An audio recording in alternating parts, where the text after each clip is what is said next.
Pondok Pesantren Al Zaitun. Pondok Pesantren Al Zaitun. Pondok Pesantren Al Zaitun di Indramayu beberapa kali menuai kontroversi.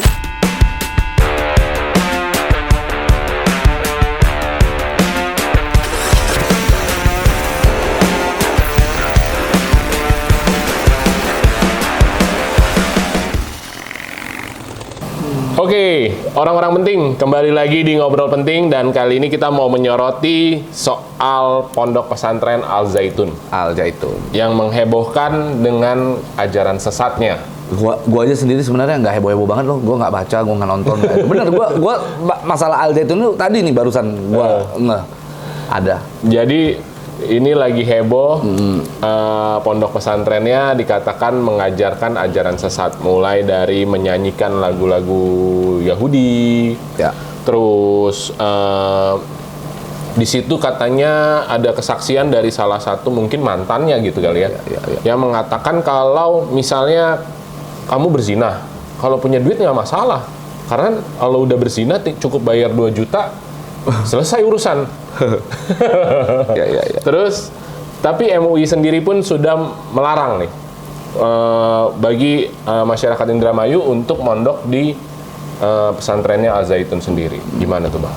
Gini ya, kita mau menuduh bahwa sebuah lembaga itu sesat, sebuah ajaran itu sesat gitu. Kita nggak bisa menggunakan tafsir diri sendiri gitu loh. Kita nggak bisa asal-asal, wah kita tafsir, kita lihat dari ajarannya begini, kalau kita katakan ini sesat. Nggak bisa begitu. Itulah gunanya MUI kan. Gitu. Kalau kita bicara MUI melarang gitu ya, MUI melarang masyarakat. Mana bisa orang dalam hal beragama, karena agama itu menurut gua adalah ranah privasi seseorang gitu ya. Nggak bisa agama itu dilarang-larang sama MUI mengatakan bahwa lu jangan datang ke sono ya, lu nggak boleh beragama ini ya, lu nggak bisa seperti itu, karena agama itu adalah ranah privasi seseorang, dia yang menentukan berdasarkan imannya dia. Harusnya kalau MUI bisa mau melakukan, dia mau tegas gitu ya, MUI keluarkan surat fatwa yang menyatakan Panji Gumilang sesat, wes Al Zaitun sesat, bukan malah larang, jadi bukan malah masyarakat yang dilarang, tapi Panji Gumilangnya yang dilarang. Sehingga Al Zaitun dan Panji Gumilangnya dianggap ilegal. Sesat. Ketika ilegal, pemerintah baru bisa tindak. Nah, ini kok dibalik-balik gitu loh. tapi Bang, udah kejadian nih dari 2009, 2012 yang ada kasus-kasus yang menimpa pimpinan utamanya, yaitu Panji Gumilang. Yang di situ ada soal pencabulan, pemerkosaan, sampai kasus penggelapan surat tanah. Nah, tapi katanya nggak kesentuh nih. Karena ada kepentingan dari pemerintah untuk intelijen. Gini. Gitu. Hal itu kan tidak termasuk di dalam, kita pisahkan dulu nih, ajaran sesat dengan perilaku seseorang. Oke, ya, ada ajaran sesat, ada perilaku seseorang. Ini adalah dua hal yang terpisah. Sekarang ada seorang kiai, katakan ya, seorang kiai melakukan pencabulan terhadap seorang santri. Apakah bisa dikatakan bahwa kiai tersebut memberikan ajaran sesat? Enggak. Karena dia perilakunya kita bisa katakan salah gitu. Tapi ajarannya belum tentu sesat. Kayak begitu. Nah, sekarang kalau memang sudah ada dugaan perilaku si Panji Gumilang yang katanya melakukan pencabulan, mafia tanah dan sebagainya, hal itu ya kita serahkan kepada proses hukum. Maka kalau mau ditindak, mau dicek bagaimana proses hukum yang sudah berjalan, kita cek di kepolisiannya, kita cek bagaimana pelaporannya, kita cek bagaimana di pengadilannya, sudah ada putusan kah? Apakah putusannya itu harus dikaji detail, tapi nggak bisa serta-merta karena kelakuannya itu, karena perilakunya itu, lalu kita katakan ajarannya sesat. Gua tidak membela bahwasanya ini ajaran tidak sesat, tapi yang menurut gua, kalau memang sesat, maka MUI jangan takut, jangan ragu. MUI harus panggil Panji Gumilang, panggil ulama-ulamanya, adu data, adu ilmu di situ, tetapkan bahwasanya Panji Gumilang sebagai buat satu fatwa bahwa Panji Gumilang sesat. Ya kan, Al Zaitunnya sesat. Sama halnya kan seperti yang sudah dilakukan. Sebenarnya hal ini sudah terjadi berkali-kali. MUI itu sudah beberapa kali melakukan itu gitu loh. Kayak contohnya misalnya Lia Eden. Lia Eden itu ada fatwa MUI yang menyatakan bahwa Lia Eden itu sesat. Kan begitu. Nah, sekarang kalau memang Al Zaitun itu sesat, maka keluarkan bikin fatwanya, kan itu Biar poinnya. masyarakat juga jelas. Jangan ya. masyarakat tuh diadu gitu loh. Ini kan masyarakat diadu nih. Yang satu demo, yang satu nurunin. Gak ada. Jadi sekarang penegak hukum mau percaya yang mana? Oke. Ingat ya, penegak hukum patokan mereka melaksanakan tugas, bukan Al-Quran. Betul. KUHP, KUHAP, Iya. kan begitu. KUH pidana dan KUHAP, kan begitu. Mereka masing-masing punya pendapat. Nah, pendapat itu harus didasari oleh ahli. Ahli itu siapa? Di Indonesia kita percaya dengan MUI. MUI keluarkan fatwa dong. Kalau memang mau itu ditindak jelas, maka MUI harus keluarkan yang namanya fatwa Al-Zaitun, misalnya katakan sesat. Atau kalau tidak sesat, ya katakan tidak sesat. Nah, lalu ketika itu dikatakan sesat, maka Al-Zaitun dan seluruh operasinya tidak boleh lagi dilakukan. Jika ada orang pengikut Al-Zaitun, maka itu adalah ilegal.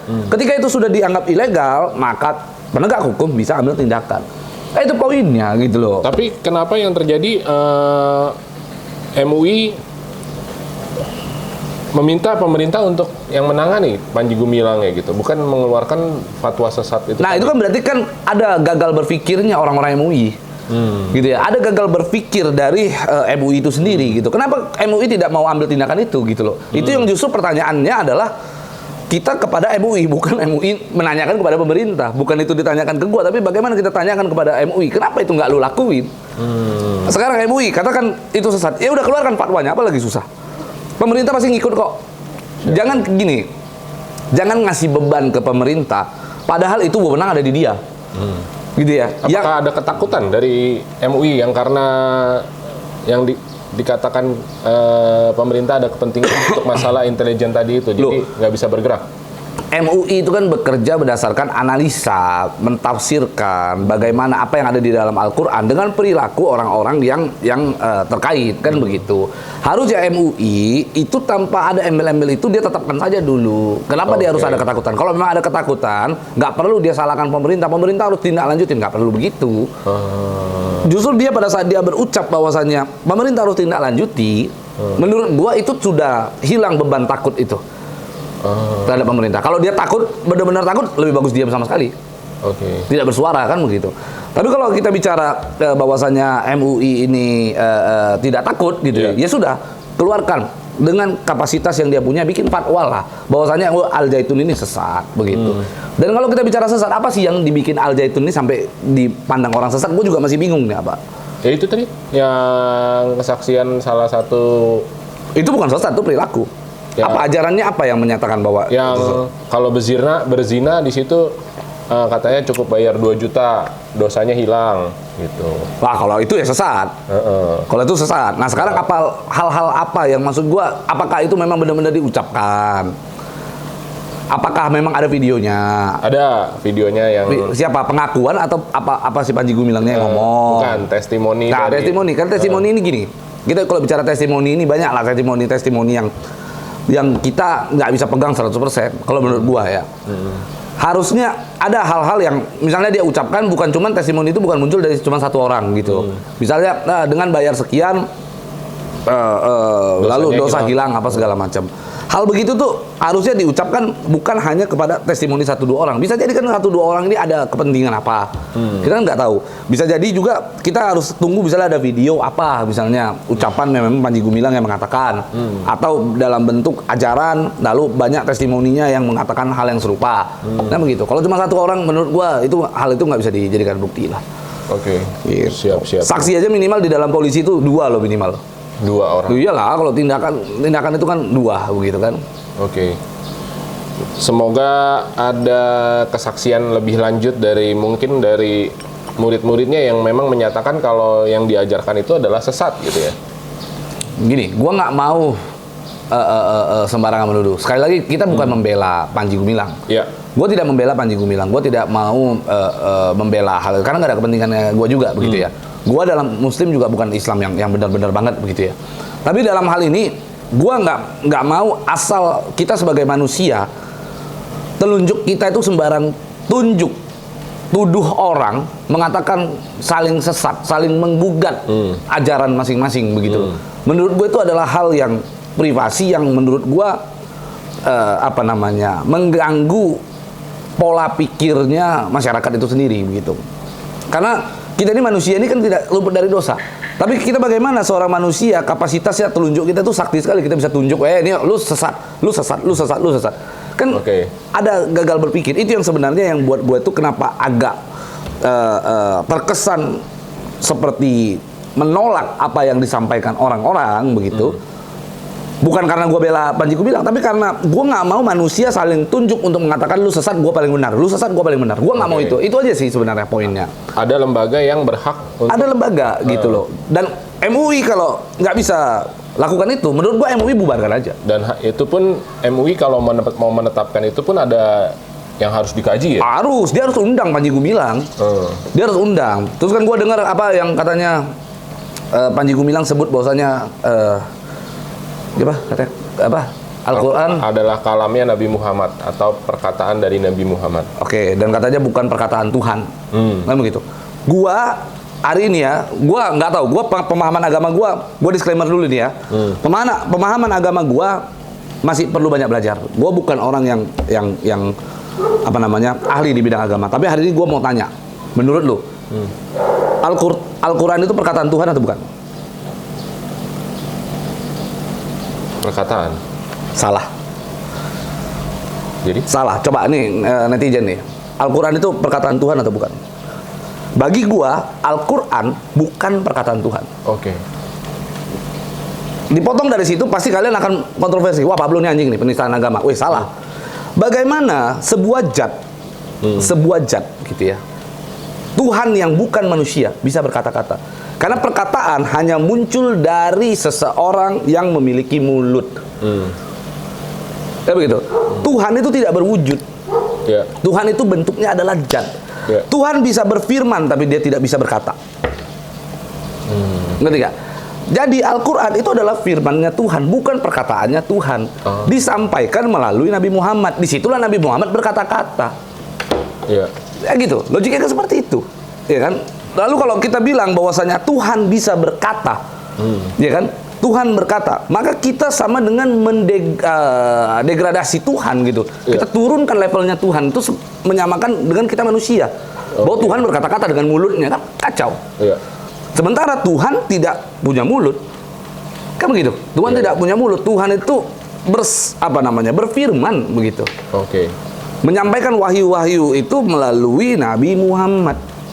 Lalu Nabi Muhammad berkata-kata, menyampaikan supaya dimengerti oleh umat manusia. Nah, lalu hal begitu orang gugat katanya sesat. Nah, berarti gue juga sesat dong. Nah, kan logiknya seperti itu, iya kan?